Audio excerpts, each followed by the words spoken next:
नमस्कार साथियों। आज का जो हमारा टॉपिक है वो टॉपिक इसके ऊपर है कि 2026 में यूपीएससी के लिए हमें क्या स्ट्रैटेजी यूज़ करनी चाहिए। बहुत सारे एस्पिरेंट्स जो मुझे मैसेज कर रहे थे और बोल रहे थे कि सर आप 2026 के यूपीएससी एग्ज़ाम के लिए स्ट्रैटेजी बनाओ या हमें कुछ आपके विचार शेयर करो। तो मैं अभी मेरे विचार इसी सिलसिले में शेयर करने वाला हूँ और मैं एज्यूम करता हूँ कि आपने 2025 की प्रीलिम दी होगी या आपको यूपीएससी के एग्ज़ाम के बारे में ठीक ठाक ऐसी इन्फॉर्मेशन होगी। तो देखो, अभी हमारे पास 10 महीने हैं, जुलाई से लेकर मई तक। हमारे एग्ज़ाम अगले साल मई के एंड में प्रीलिम्स है और अभी जून मंथ ख़त्म हो रहा है, तो हमारे पास जुलाई से लेकर मई तक अभी अच्छा समय है।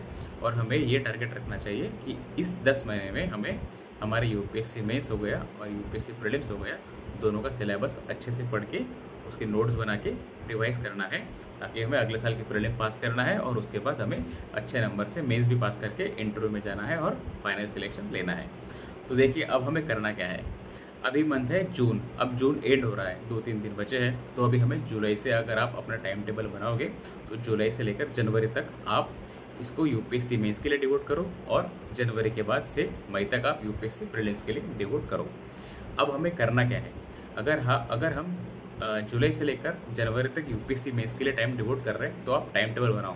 टाइम टेबल बनाओ यानी इसमें ऐसा होना चाहिए कि आपके पढ़ाई का लगभग 30 से 40% आप रोज़ समय आपके GS1 या GS2 GS3 को देके 20-30% आप समय आपका इथिक्स के लिए दोगे और 30-40% समय आप अपने ऑप्शनल के लिए दोगे, जिसकी वजह से हम तीनों सब्जेक्ट्स को कवर कर सकते हैं। और इसमें हमें करना क्या है, इसमें हमें ये करना है कि GS1 to इथिक्स सारे के सारे जो हमारे GS के सब्जेक्ट्स हैं उसकी हमें सारे टॉपिक्स से नोट्स हमारे पास होने चाहिए। Notes in the sense her topic के डेफिनेशन, उसके फैक्ट्स, कुछ गवर्नमेंट की पॉलिसी है वो, कुछ सुप्रीम कोर्ट गाइडलाइंस है वो, और कुछ वर्ल्ड की बेस्ट प्रैक्टिस हो गई या किसी स्टेट लेवल की बेस्ट प्रैक्टिस हो गई वो, और किसी ब्यूरोक्रेट ने या कोई एंटरप्रेन्योर हो गया या कोई कंपनी होगी बड़ी, उन्होंने कुछ बेस्ट एग्जांपल सेट किए होंगे वो, या कोई हिस्टोरिकल एग्जांपल हमारे पास होंगे, वो हमें यहाँ पे लिख सकते हैं। सिमिलर या हमारे उसके नोट्स बना सकते हैं। सिमिलरली अगर हम इथिक्स में देखेंगे तो आप इथिक्स का सिलेबस देख लो। इथिक्स के सिलेबस में जो पार्ट 1 है उसमें थ्योरी पार्ट है और पार्ट 2 में केस स्टडीज़ है। जो थ्योरी पार्ट्स है, उस थ्योरी पार्ट में जितने भी हमारे सब टॉपिक्स है, जो भी हमारे उसमें कीवर्ड्स है, जैसे ऑनेस्टी हो गया, इंटीग्रिटी हो गया या इमोशनल इंटेलिजेंस हो गया, इस सब के हमारे पास नोट्स होने चाहिए, उसके डेफिनेशन होने चाहिए, उसके एग्जांपल होने चाहिए। कोई थिंकर है क्या जिन्होंने ये फिलॉसफी दी है, उनकी सबकी हमारे पास इंफॉर्मेशन होनी चाहिए। तो ये हर चीज़ की हमारे पास इंफॉर्मेशन नोट्स होनी चाहिए। आप हर चीज़ की नोट्स बनाओ और आप ट्राई करो कि आपका हर एक टॉपिक आपके नोट्स के मैक्सिमम 2 या 3 पेजेस में कवर होना चाहिए, जो आपको आपके एग्ज़ाम के वक्त रिवाइज के लिए काफ़ी ज़्यादा बेनिफिशियल हो सकेगा। आप ऐसा भी कर सकते हो, आप क्या करो, आप GS1 GS2 GS3 के लिए अलग अलग छोटी सी डायरी बनाओ या छोटी सी एक वर्कबुक बनाओ, जिसमें आप अपने नोट्स इसमें लिख सकते हो। और क्योंकि आपका फिर टॉपिक सेग्रीगेट हो जाएगा और आपको वहाँ पे कन्फ्यूजन भी नहीं होगा। सिमिलरली एथिक्स के लिए आप ये कर सकते हो।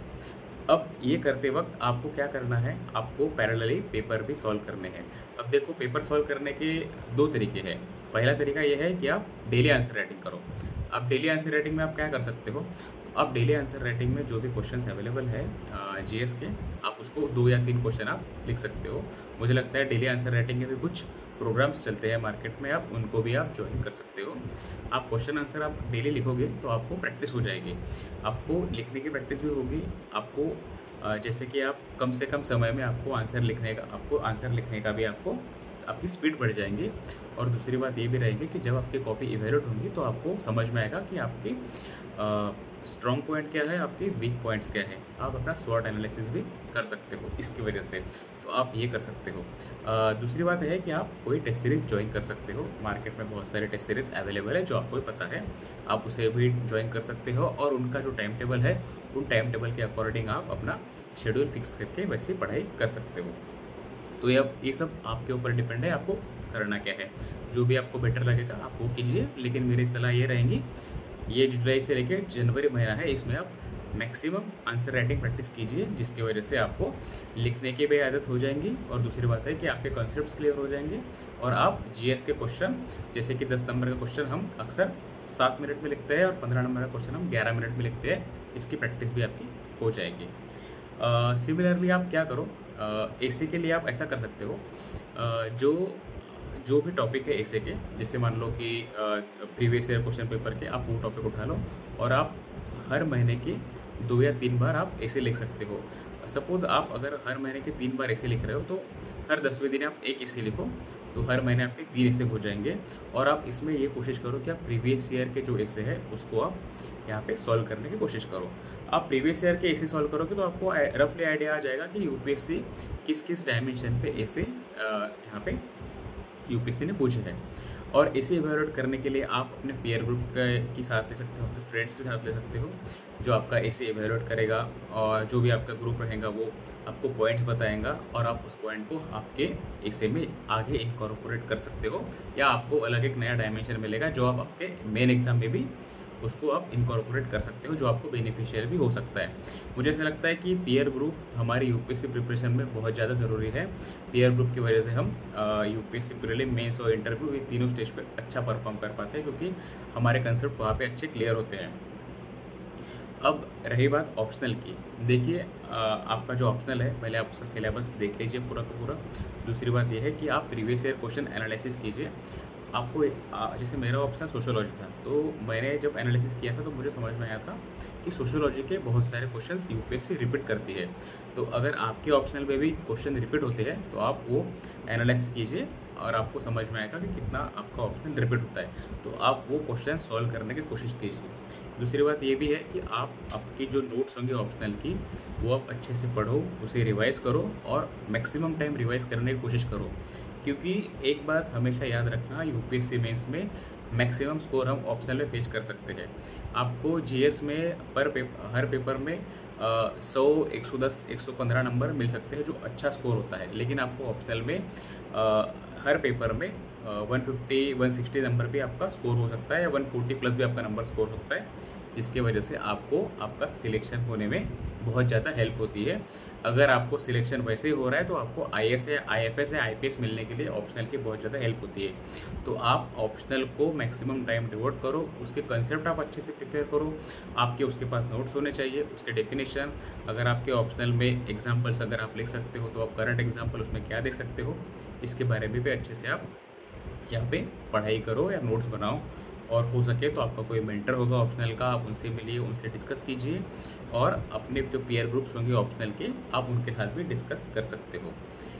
अब हमें करना क्या है, साथ में हमें ये भी करना है कि जो भी हमारे नोट्स है उसमें हम करंट अफेयर्स को भी ऐड करेंगे।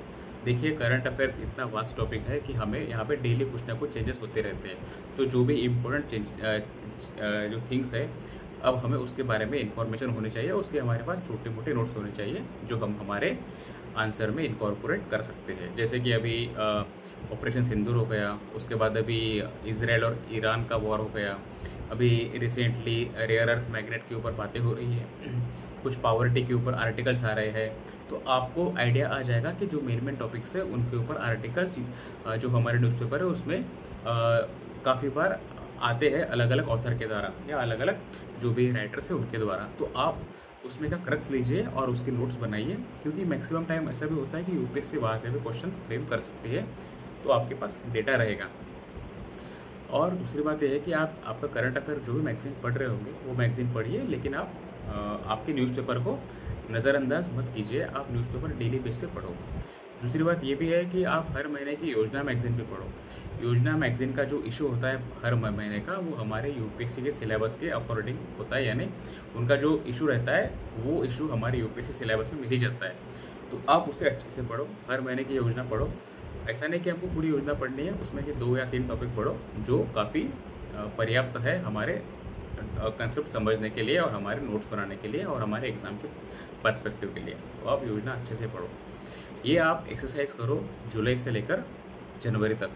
आप इसको स्किप मत करो या आप इसको बहुत ज़्यादा उसमें ऐसा नहीं होना चाहिए कि आपका टाइम बहुत वेस्ट हो गया। आप इसमें डेली प्रैक्टिस करो, आप कंसिस्टेंसी मेंटेन रखो, हार्डवर्क करो डिसिप्लिन मेंटेन रखो, आपका टाइम टेबल शेड्यूल यहाँ पे बना लो।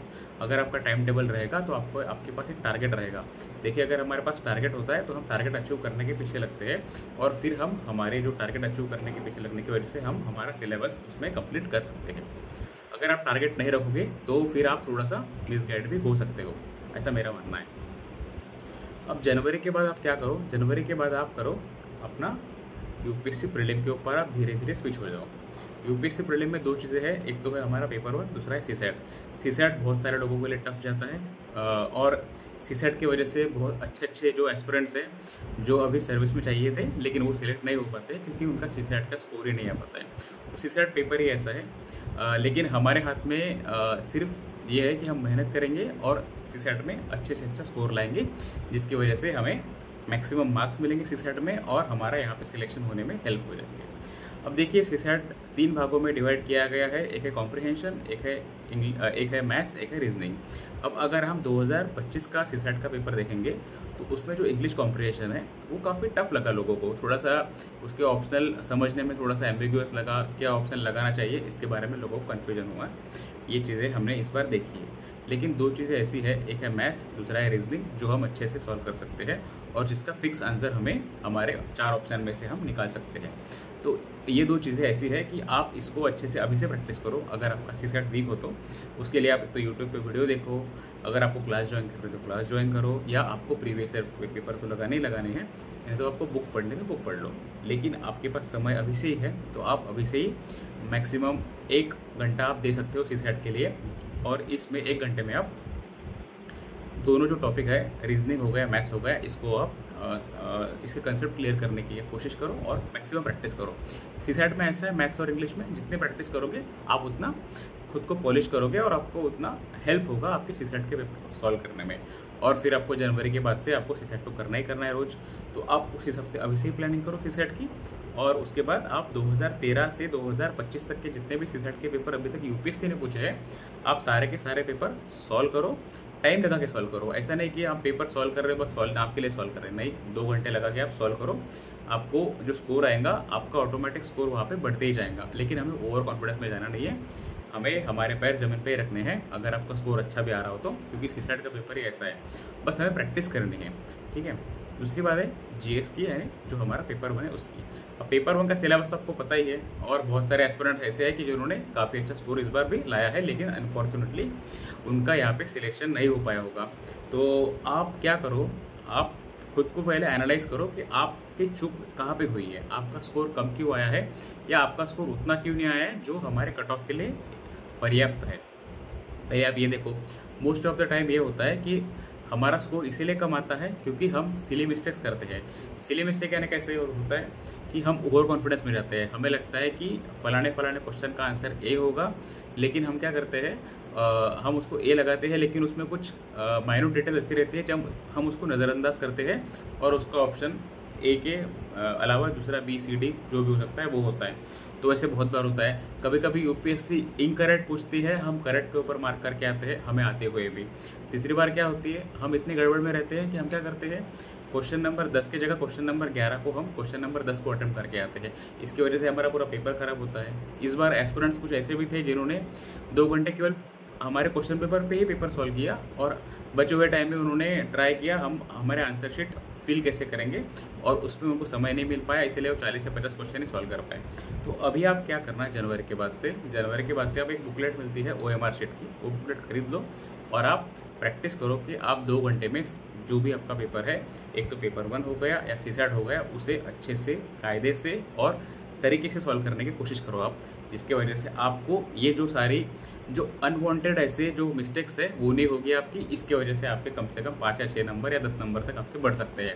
देखो, ये सिली मिस्टेक अगर हम नहीं करेंगे तो हमारे मैक्सिमम स्कोर बढ़ेंगे और हम हमारी यूपीएससी प्रीलिम पास करने की स्थिति में रहेंगे। अब दूसरी बात ये भी है कि बहुत सारे एस्पिरेंट्स क्या करते हैं, बहुत सारे एस्पिरेंट्स ऐसे भी होते हैं कि जो कुछ टॉपिक के ऊपर बहुत ज़्यादा समय डिवोट करते हैं जो यूपीएससी इतना पूछती भी नहीं है, और जिन टॉपिक पे हमें समय देना चाहिए उस पर हम कम समय दे पाते हैं, जिसकी वजह से हमें यहाँ पे स्कोर नहीं मिलता है।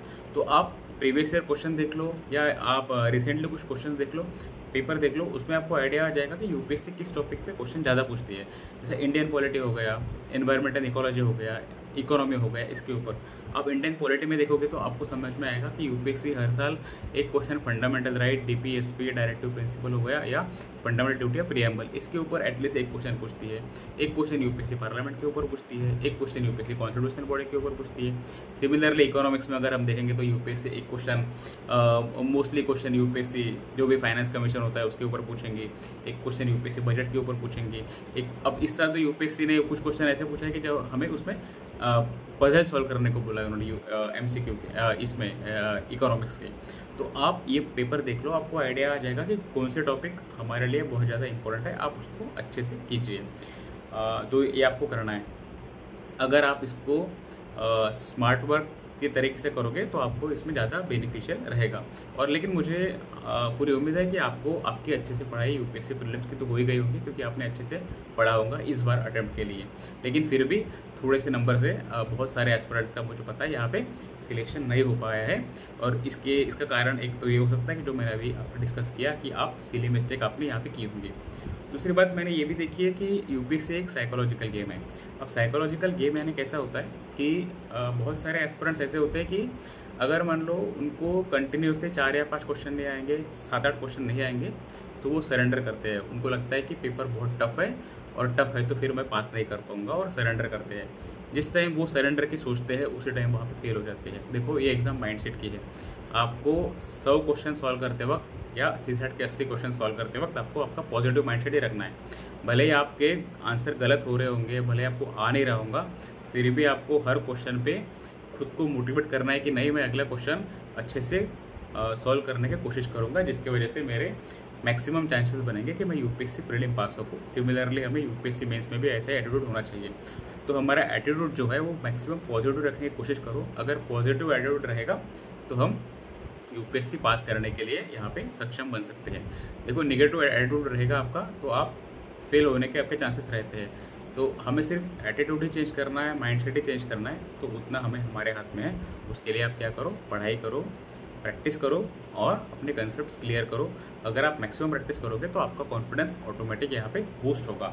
तो आपको ये चीज़ें करनी है। और मुझे लगता नहीं कि मैं आपको कुछ बुक्स रिकमेंड करूँ कि आपको पता ही होंगी ये बुक्स, क्या बुक्स पढ़नी है, क्या बुक्स नहीं पढ़नी है प्रीलिम्स के लिए और मेंस के सिलेबस के लिए। तो बस मैं यही कहना चाहूँगा कि एक तो पॉजिटिव रहो, दूसरी बात है प्रैक्टिस करो, तीसरी बात है डिसिप्लिन रहो, और चौथी बात है कि मैक्सिमम अपना स्मार्ट वर्क का यूज़ करो। इसमें स्मार्ट वर्क में पीयर ग्रुप हो गया, फ्रेंड्स है, डिस्कशन हो गया, या आप आर्टिफिशियल इंटेलिजेंस जैसे कुछ अभी टेक्नोलॉजी आ रही है उसका हेल्प करके भी आप हमारे कंसेप्ट क्लियर कर सकते हो। देखो हमें कंसेप्ट क्लियर करने हैं एग्ज़ाम के लिए, हमें उसमें पीएचडी नहीं करनी है, तो हमें स्मार्ट वर्क करना है, प्रोफेशनल रहना है, हमें एग्ज़ाम पास करना है।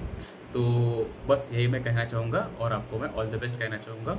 और 2026 के लिए अगर आप एग्ज़ाम तैयारी कर रहे होंगे तो आप अच्छे से तैयारी कीजिए। अगर आप ये वीडियो देख रहे होंगे और 2025 के मेंस भी लिख रहे होंगे तो मेरी तरफ से आपको बहुत सारी शुभकामनाएं। आप इस बार अच्छे से मेंस देना और आप इस बार यूपीएससी में सिलेक्ट हो जाना। Thank you. जय हिंद।